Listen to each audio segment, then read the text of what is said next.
Professor of Law at the University of Warwick and Delhi. Professor Bakshi, who is a distinguished legal scholar, has had a prolific career in prestigious institutions.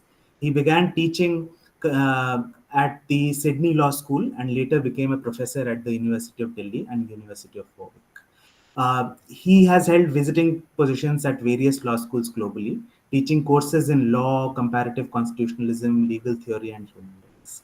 His publications cover topics such as Indian Supreme Court, the crisis of Indian legal system, human rights, and the future of human rights in a post-human world. His research has been very importantly influential in the third world and international legal theory. In addition to his academic contributions, Bakshi has been actively involved in legal education and policy in India. He has played a key role in establishing the leading law schools in India, National Law School, University, Bangalore, and has been involved in various reform initiatives, including judicial reforms and legal education. His contributions have been recognized with the honorary doctorates from institutions like NLS, La Trobe, University of Antwerp, etc. His work continues to influence us, and we would like to hand over the stage to Professor Bakshi, who is presenting his insights on democratic ambivalence, affection and alienation dilemma, and NHAP, non-human animal person rights. Over to you, Professor Bakshi. Thank you very much, Vivek, and thank you for this wonderful introduction to the subject, and also speculation on a variety of ways in which I've mismanaged this life, and I would do something different if I had a choice next time. But I'm delighted to be with you, and the problem of good morning, good afternoon, good evening is a genuine one. I suppose, Vivek, if one could use the German greeting, Guten Tag, and a good day. It summarizes any part of the world, any time of the world. So I say Guten Tag to all of you, my distinguished colleagues. I recognize several of you, and I already made some new friends. I do not come here at all in the false pretense of being a scholar of any kind in comparative animal studies, or animal studies generally. I come as an interloper, or the more earthly expression is noisemaker for this word. So I come as a meddlesome interloper into your field. I trespass into your field, and forgive me for that. I trespass for the word go. I trespass by these two new ideas, which are NHP and NHAP, human animal persons and non-human animal persons. I don't distinguish between man and animals in a variety of good and bad reasons. I know, of course, that the concept of personhood is very complex and made more complex by some of us, unnecessarily, I believe, but we have a job to do also, and we do it well. But I think everybody's agreed. It's no use carrying MIC to Bhopal. Everybody here agrees, at least in this audience, that NHP are not non-human animal persons, are not non-persons or things. And I think the classic work of Anna Fine comes to mind here, where she asks not only who should be regarded as legal persons, but what are the incidents of legal personality. One of them is the bearing of rights and duties, but a larger questions are involved, a number of questions are involved, and they ask them what the law should be for, who should count or matter in law, who is worthy of law's concern. These are the questions it raises. What image of human beings and human nature should law reflect? These are the kinds of questions that makes the book very powerful. And we agree that incidents of legal personality vary with artificial persons, natural persons, with idols, with a number of rivers and mountains. Not all objects in nature or all non-NHAP or HAP have the same incidence of personhood, but each one of them has a personhood of its own kind. And I'm a long believer in Charles Darwin's heresy, who said very long time ago, and I quote at least one sentence from him, and he said, there is no fundamental difference between man and animals in their ability to feel pleasure or pain, misery or happiness. So they are, as we have put us, vulnerable, equally vulnerable. And it's only Descartesian unholy trinity, as it's been called, of language, intention, and consciousness. That make the cogito ergo sum kind of business. That has given a spin, as it were, to the human beings and non-human animals distinction. But I believe Descartes was totally wrong in saying, I think, therefore I am. There's a joke, philosophers really joke. There's a book of jokes on philosophy. There's a book of jokes in philosophy which speaks about a story about Descartes. He went to Latin Quarter and had his beer, and the waiter said something else, sir, shall I bring you? And he put his finger on his head and said, let me think. And he then disappeared from the restaurant because I think therefore I am. And he was waiting for a thought to occur to him. So I think therefore I am is one of the foundations of Western classical, philosophical, ontological thought. And that has created all these differences between human beings and non-human beings. I personally, find a choice between maxims of philosophy, I would go for Albert Camus' maxim. He did not say, I think, therefore I am, which is very, very invidious and very first person singular. But I like Albert Camus, in contrast, who said, I rebel, therefore we are. I think that starting points in philosophy do matter, and so does the distinction between human beings and animals. It's a funny and strange distinction. And it has now been proved. I've circulated, Vivek, I've sent you this morning, this New York Declaration on Animal Consciousness, which was just issued Yeah. by prominent scientists. And as you know, I won't go into this. There are three ideas of the declaration. I hope many of us here would want to sign it. I'm qualified. I don't feel qualified to sign it, but that's a matter of opinion. But I think they make 3 points, and they're a very important point. Is a strong scientific support, and I quote, for attribution of conscious experience to other mammals and to birds. These are scientists speaking, who studied the whole life bees and other birds and animals. Second, empirical evidence indicates at least a realistic possibility of consciousness and experience in all vertebrates and many invertebrates. I won't go into details of that because there's no time. And third, when there's a realistic possibility of this kind, it is irresponsible to ignore it, ignore the evidence.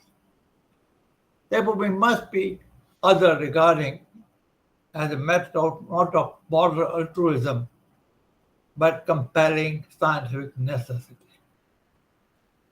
Therefore, I would restrict myself in this particular discussion on this democratic ambivalence between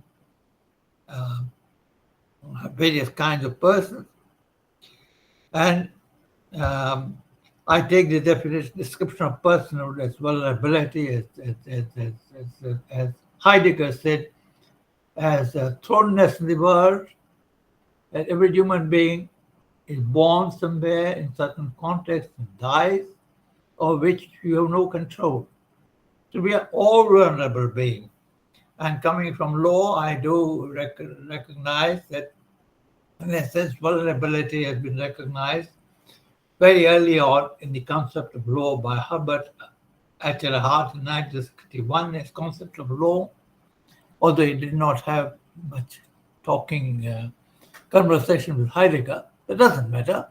In his own, he floated the doctrine of minimum natural law, which covers both human beings and non-human beings as well. And he talked about finitude, which capacity of being heard, capacity to laugh and cry, capacity for limited rationality, and limited altruism, and so on. As common to men, all human beings, and would say common to all animal persons as well. And there is a chap is still around, and he writes enormously well, slender books which are worth their weight in gold, no more than 150 pages, that's all he does. His name is Giorgio Agamben, and I met Giorgio once in Delhi, and I said, why do you write these small books? And he promised me a large book of 400 pages, but it has not yet come. I'm waiting for that. I hope it comes in my lifetime. But he had, Agamben has said, Giorgio has said, there's a book called The Open. And there are two versions, two approaches to this. Open and opened up, two approaches to open. One is, I would not go into details, but one is, oh my goodness. One is, one view is that open has nothing to do with animals. He speaks of anthropogenic machine, but he doesn't deal with animals as such. I'm reminded of my colleague, who is no more, Peter Fitzpatrick, we all went to in Warwick. He talked about his talk was about Nelson Mandela, but nowhere did he mention Nelson Mandela. The Open is a book about anthropogenic machine, which manufactures a distinction between human and non-human elements, but it is really empty. It doesn't deal with the subject of animals. This is one view. And the second, and that's what Derrida also did very often, he spoke about subject matters of lectures had nothing to do with what was said ultimately. Or if anything was said ultimately, it's a very different avenue. I won't go there. So it is a difficult thing. And there's a deferral suspension of the question of animal outside the human. And there's a kind of performative anthropocentrism. That's one view of that particular book. But on the other hand, it is said, particularly by Carlos Salza, that the animal question is basic to whatever Agamben has said, whether it's state of exception, whether it is nomos represented by the idea of camp as nomos of modern law and politics, as a nomos of what we roughly call hate speech or ethno-nationalism, whatever it shows, idea, everything reduces to the camp mentality. So in a sense, Agamben tries, the other view is that it tries to open up the idea of anthropogenic machine and to destroy it, and to destroy the Western metaphysics that is based on the distinction between man and animal, man and non-human persons, world of objects. So I would skip a lot of things that points I've mentioned already in my seminar and my synopsis, and I would go straight to affection and ambivalence, which is the theme I wanted to address a few remarks on, both at the level of psychology and the level of policy. And I look at three particular areas in my synopsis, which you might have seen or might see later. One concerns the meat paradox. The second pertains to interrelation between the NHP and NHAP. And the third relates to the war against so-called animals. Um, and a conception of care that develops, and a conception of alienation develops in relation to NHAP.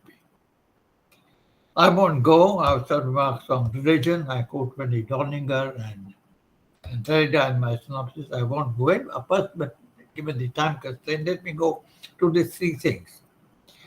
First, the question of meat paradox. And meat paradox has been studied enormously acutely well and is posed by people who otherwise care deeply for animals and wish them no harm. And yet, there is a global meat consumption industry in which they participate. Now, when does a NHAP become food is a very difficult question, both the sacred food and the secular food, into which I won't go. But I would go into some statistical tidbits, and probably I need not go before this audience, that the global annual production of meat has increased over a period of 30 years recently, according to the Food and Agriculture Organization. I'm going to details in the synopsis. I won't go into that. At the same time, there is also now considerable data, and that is very important, on global meat production and consumption that contribute to global warming and to climate change. We can no longer talk about Anthropocene because now the World Stratigraphic Commission has decided in April that there is no such thing as Anthropocene. It's not a human age that we've entered into. So we have to be content with global warming and climate change, which is what Anthropocene was all about in any case. Right, and therefore, the psychologists say that have advanced the theory of cognitive dissonance.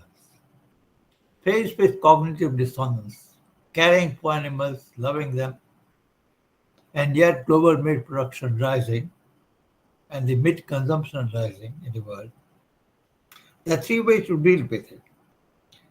One is by changing values, other is by changing behavior, and third is by obscuring the behavior value contradiction. And I think the third part, the disengagement, the contradiction between values and behavior, is the root cause, I believe, of cognitive dissonance. Meat eaters who care at the same time for the animals are expressing some kind of cognitive dissonance, which is in clinical psychiatry at a certain point a kind of disease and raises also ethical problems of many kinds about moral patienthood and moral subject agency. I won't go there.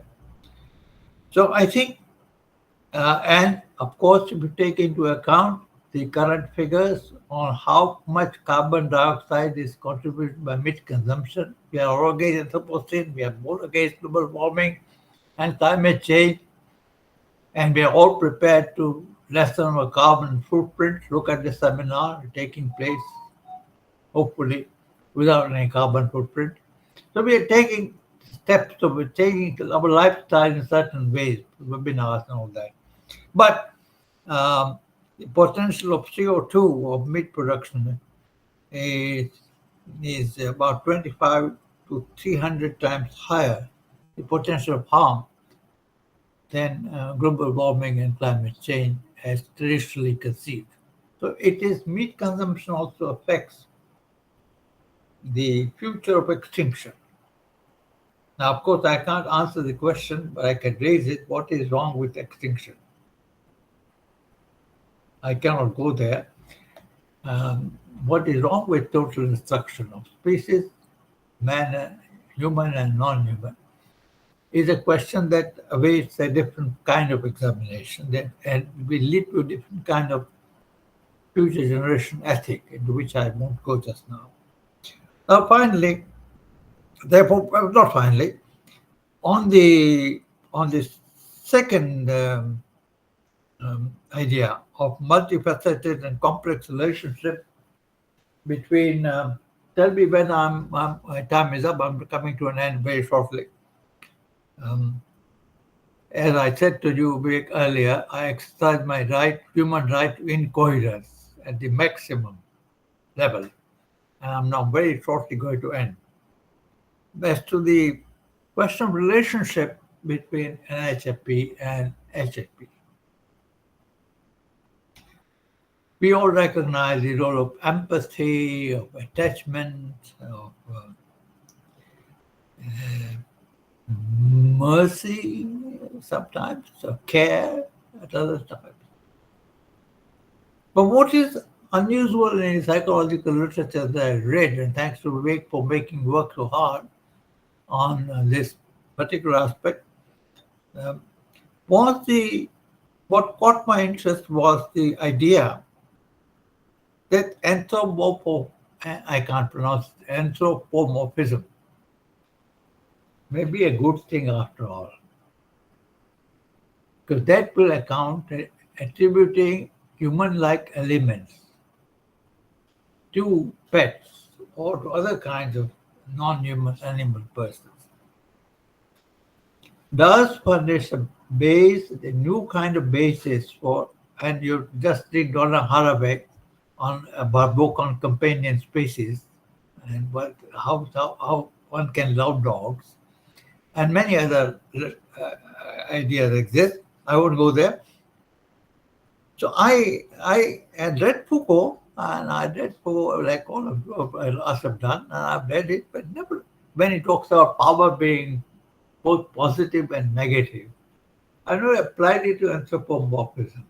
I always thought anthropomorphism was bad, but I stand corrected by the studies I've done for this purpose between man and human and non-human relationships.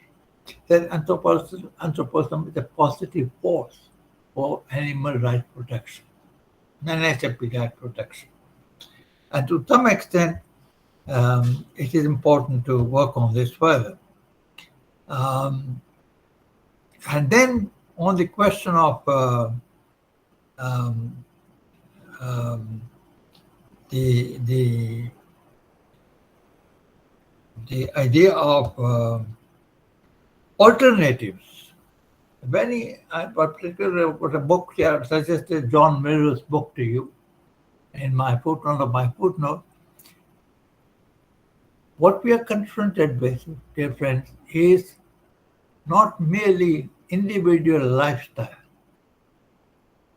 but the industrial military complex, money complex, world over in global food production. It is no longer a question of ethical vegetarianism or veganism by X or Y or a group of people, but changes in the modes of production. And Milburn has pointed out that there is possibility of avoiding meat paradox. Have abundance of meat from various sources which do not involve cruelty to animals. To have meat which would have, Milburn says, from all kinds of vertebrate and invertebrate animals, birds, eggs, mammals, milk, and the range of foodstuffs produced from using invertebrates such as honey, shellac, and cochineal, for example. Professor Bakshi, you have 5 minutes left. All right. So I think there is alternative to slaughterhouses. Thank you. Alternative to brutality. Alternative to war against non-human animal persons. Um, and therefore, I think I'll sort of come to my third point, the war against animals, based on Foucauldian notions of bar power, governmentality, and counter-conduct. A man called Dinesh Joseph Vediville, who has written the book on war against animals. It's very worth reading. Uh, he describes, in a sense, the hostile relationship between human beings and non-human beings. A monstrous deployment of violence and extermination. Whitwell insists that the challenge is to, and I quote, is to identify and unpick sovereignty in the first instance. This is very important. Identify and unpick sovereignty in the first instance, rather than attempt to construct an ethics after sovereignty has organized its hierarchical division. So the concept of zoo politics is extremely interesting. And can we have a post-sovereign ethics? Ethics that eschews sovereign violence, the claim to ownership, the claim to reduce non-NHAP into objects of nature rather than sentient beings, etc. So in a sense, how do we get out of zoo politics that sovereignty constructs, which is based on violence?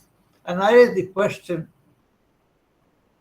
because generally non-human animal persons movement has focused on this prevention of cruelty to them generally and needless suffering and all that. I agree with the legislation and policy. But these sidestep the issue of warfare, permanent aggression against non-human animal persons. And I think the real question that what will push across is that of not of lawfare. Lawfare protects a certain degrees of unnecessary cruelty and suffering. But warfare is total devastation and destruction. Therefore, I'm not gone there in my synopsis, otherwise in my presentation on the question of any non-human animal person in warfare. Don't worry, and that's rightly worry about many parts of the world where armed conflicts are occurring. But think of the NHAP caught in the midst of war, or armed aggression, or civil conflicts. And I think this is something that is it's something different in peacetime and something different in wartime. I don't think those ideas work anymore. The continuum ideas work. But I will stop here. I think I've said nothing that might perhaps interest you or bore you very much, but nevertheless, I'll soon find out. Thank you Thanks, very much. thanks a lot, Professor Bakshi. We are exactly at the 30-minute mark right now, so we can take a few questions at this point if that is okay with you. Professor Bakshi, can we take a few questions? Yes, precisely. Comments, questions, and All right. alternate presentation. So for for questions, you could just type it in the chat box or raise your hands. I don't know how to deal with chat box. Will you please? Oh, okay, so it's better that the audience can ask questions by I unmuting think so. I'm themselves. so primitive in a nice way. I can't operate this beyond a point, but nevertheless, I try. There is some I'll read it out for you if it is in the hand chat box. signal here. I can see that. Yeah, Yeah, maybe I don't know what I've done. you raised a hand, so I think the I raised audience. the hand. Sorry. I can't undo it. Forgive me. It's okay. So if the audience members can maybe raise their hands and then unmute themselves and ask questions. Please be precise and brief with your questions so that Professor Bakshi has some time to respond. So Ajay Krishna has his hands raised. Please go ahead, Ajay. Yes, sir. Thank you, Professor Bakshi, for that wonderful speech. You mentioned global warming as being one of the important things that researchers have to discuss. In the same vein, the honeybee population is vital for food chains and agriculture around the world. So, how do we frame environmental laws to protect certain critical species that could go extinct due to human intervention in the ecology? Thank you. How do you prefer, Vivek? Do you want a couple of questions or? As you wish, Professor Bakshi. We can take a couple of questions if you like. All right. As for changing environment, the question is, eh, how to work within the system is already to accept the system. The lawfare, and distinction between lawfare and warfare, the same lawfare supports warfare. We have a long history of environmental law reforms, and they're important in itself. We have environmental laws that I use two Sanskrit words, vikas and vinash. Vikas is destruction, vinash is destruction, vikas is development. Sorry for the tongue of the slip. But the question is, what is just destruction? In order to develop, you have to de-develop or destroy a thing, many things. The question, unfortunately, has been taken over by UN specialists in oxymorons. Sustainability is an oxymoron. Sustainable development is a contradiction term. The answer to oxymorons is Bakshi-moron. It is one answer. Bakshi-moron one is that you can think of sustainable development only when you think of unsustainable thoughts. You cannot think of sustainable development by thinking of sustainable thoughts. So, development is necessary. But when is destruction just in the name of development? That is the heart of environmental jurisprudence, as far as I can see it. Otherwise, it is playing with what they call, what was that great German thinker, the author of Risk Society. I forget his name. How can I forget the name? Anthony Giddens. Pardon me? Risk Society. Yeah, a famous man. Border. He just passed away. He did Global Risk Society, and he distinguished between sub-politics and meta-politics. And he said sub-politics deals with the change in the players of the game. Meta-politics is about rules of the game itself. They apply this to environmental law. It is working within the system of sustainable development. And whatever is sustainable is environmental friendly. Right? And therefore, I don't think lawfare, it's important to have environmental law of all kinds, but we have to think a little deeply between relation between environment, development, ecology. Three things. So, one can play the game of environmental law either as sub-politics or as meta-politics. And how much of environmental law of the second kind exists, I do not know, worldwide, not just in India. But I think I've concluded enough on this. I can go on, but I would like you to think a step back from the law as it is and ways in which we think the law ought to be such and such. Step back from both the questions. Because very often the answer to what the law ought to be is the answer that says revises the ease. Incremental revision of the ease then becomes ought. Do we want that kind of change, or we do want a basic change in the game, rules of the game? And I don't think environmental law reaches the second aspect, but I hope I'm totally wrong.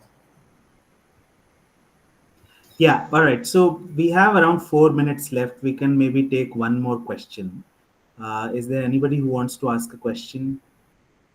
They may unmute themselves, introduce themselves, and then ask the question.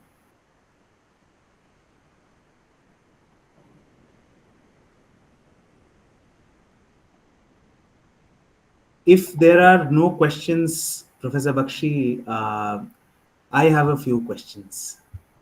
Sure, by all means. So, I mean, you mentioned. I'm scared, but nevertheless. Sorry? I'm very scared, but nevertheless. Not, not at all. So, Professor Bakshi, you mentioned uh, Descartes when he said, "I think, therefore I am," was actually wrong, and to actually privilege, then we rebel, therefore we are. To put that forth, are you in that sense uh, imagining animal rights as a group right? uh, Is it? as a group right, animals as a category, as a group, as a community? Because rebel, we are all trying our level best to rebel and to change the way animals are perceived. But do we think of animals as a whole, or do we think of a species, or do we think of an individual animal? It's a very difficult question, question of questions. In other words, I'm dealing with uh, cosmic rights, what is interspecies thinking, something is called alternative speciesism. Is interspecies thinking. A very few people I've read can do uh, interspecies thinking. We are not at that stage. We try, we should try. And therefore, it seems to me that one has to observe a distinction between, or one has to ask the question, how do we want to construct the cosmos? Cosmos was conceived in a very sexist way for a long time. And now the nomos of feminism has reconstructed that cosmos. Similarly, disability was considered a normal thing. But policymakers and law did not worry about. Suddenly comes the convention, and we have now the new norms, right of people living with disability. We have new norms of intersectionality. We have new norms represented by queer and critical queer and feminist theories. So in a sense, you are asking me a question not of collective individual rights, you are asking of a deeper question perhaps, namely construction of a new normal. And if you're doing this, I'm very interested in that, because to me, the beginning point with Descartes and all that, yes, they're all right that these people thought about such ways, so religious preachers think about such way about man, human, non-human relationships. But can we make some fresh starts? Or can we recognize some fresh starts that have already been made as fresh starts? I refer to Hart's notion of minimum natural law, which was a bridge concept between, he didn't worry about NHAP at all in his time, he didn't bother about That's not a word about animals. It doesn't matter. The point is how we can appropriate and reappropriate and recreate animals from the existing. What we choose to repudiate and why do we repudiate? Descartes, for example. Yeah. That's a good question in constructing a new nomos. But Yeah. what are the limits of new nomos? It's also something we have to think about. Right. For example, the predatory species among the NHAP raise a different kind of question, Yeah. set of questions than non-predatory species. Yeah. So it's a question of coexistence and a cooperative coexistence and a question of great chain of being Yeah. at the same time. So I do think collective and individual, at a certain sense, they do make work at a world that one lives in. But I'm interested in, I think we should also take the interest in the wider question, what kind of world do we want to recreate?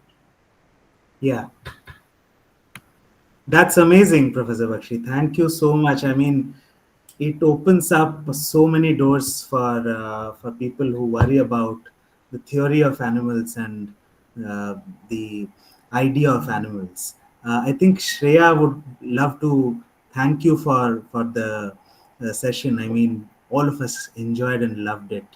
And when you shared your synopsis, I really thought that this is going to change the tide for some of us at least, in positive ways. So Shreya, over to you.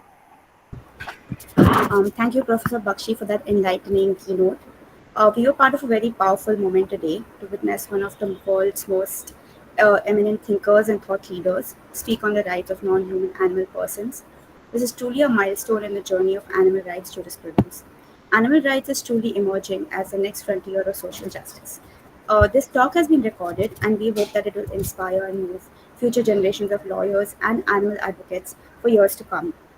And Professor Bakshi's profound words have set a high standard for the discussions that will follow on the necessity of protecting captive elephants in South Asia, the legal and ethical dimensions of the integration of AI in animal law enforcement and welfare monitoring, navigating cultural traditions and animal rights in a global perspective, the gamut of laws used to silence reporting of animal cruelty in animal agriculture, and finally, the overview and comparison of international, European, and Greek animal welfare legislation.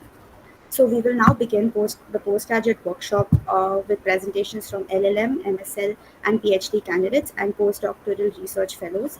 These presentations will delve into various critical aspects of animal welfare and law, and the presenters and all of our attendees will benefit from constructive recommendations by experts in animal law and comparative law, providing an invaluable opportunity for our presenters to refine their research and engage in meaningful dialogue. We look forward to a series of enriching discussions and insights. Thank you. Thank you, Professor Bakshi, and wish you a great day ahead. I will stop recording.